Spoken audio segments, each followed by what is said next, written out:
Hello, everybody. Sorry. My name is Emilien Dutan. So, as it's written here, I'm the founder of Labo Blockchain, which is a consultancy company expert in blockchain. But today I will be mostly speaking about my role as a blockchain expert for BNP Paribas. I hope I will not bore you too much today, because you've seen a lot of very cool presentation with nice robot, changes form and stuff. And my presentation will be a bit poorer. So hopefully I'll still get to keep you excited about what I will be talking about. So as the previous speaker said, in 2009, Bitcoin was created. And this is the founding step for blockchain. Before that, there was no notion of blockchain.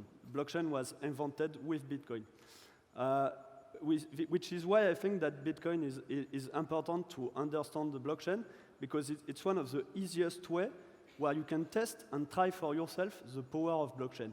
I don't know, maybe you've been already asked that, but how many of you have Bitcoins, for example? So yeah, like 3 people, 4 people. So if you want some Bitcoin, maybe you could ask the next speaker, Nicolas Cary, afterwards, because maybe he will have a couple for you. I don't know. So basically, Bitcoin has some very unique property. Before Bitcoin, when you wanted to make a payment to someone, either with a bank or on internet, you are saying, okay, I will send $10 to Nicolas, and there was the need for an entity, a central entity, to say, okay, Emilien has the $10 on its account. Else, nothing will prevent me to send $10 to Nicolas and $10 to Adrien. This is known as double spend. This is the fact that on internet, if there is no central authority to control payment, then you can send to several persons, and you can steal money, basically. So the blockchain, which is the structure that is the protocol of Bitcoin, solve this problem. And now, for the first time in history since Bitcoin, I can make a payment to Nicolas without anyone validating it or checking. So at first, Bitcoin went kinda, nobody noticed it. There was just a couple of crypto nerds, anarchists on the dark web, cypherpunks, that were in love with Bitcoin, but it had no traction. It was not even worth like a building in Paris. A building in Paris was worth more than Bitcoin for like 3 years or 2 years.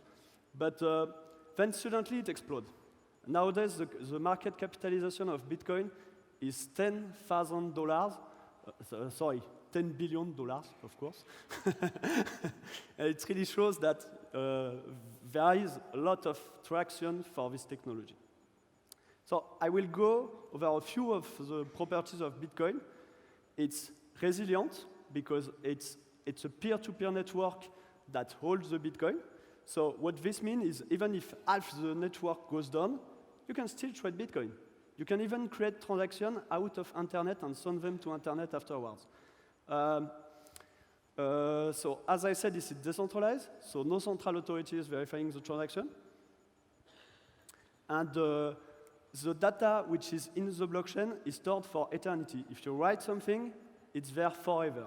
So you can tag the blockchain, you can put a message, you can say, I love you, I want to marry you, you put it in the blockchain, and it's there forever. So this kind of properties are really unique to Bitcoin and didn't exist before. But what interests us at BNP Paribas is not Bitcoin the currency, it's Bitcoin the protocol. Why is the protocol interesting?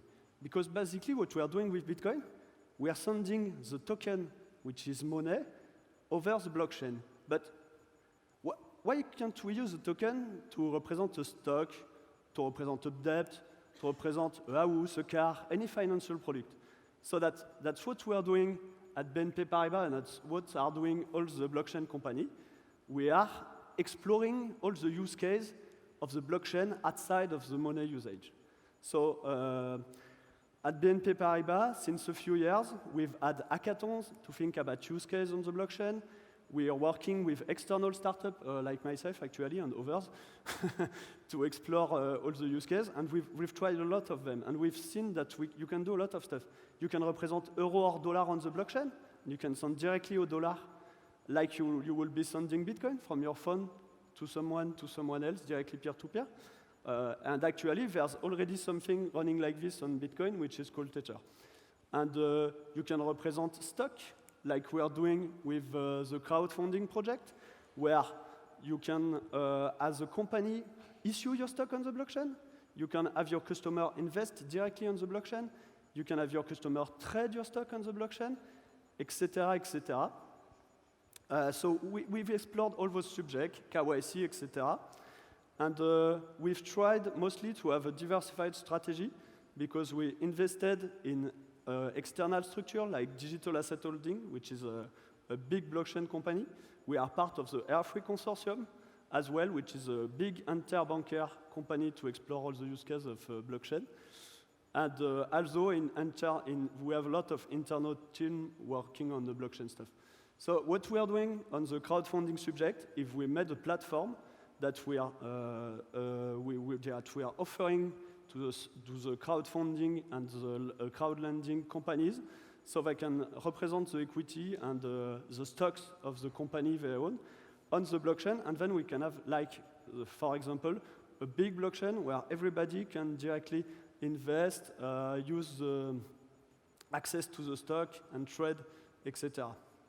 So to conclude, I will say that I think that the blockchain is just starting, as is Bitcoin. I think that there's a lot of opportunities in the future for entrepreneurs, for companies, for banks, and the financial industry will change with this technology.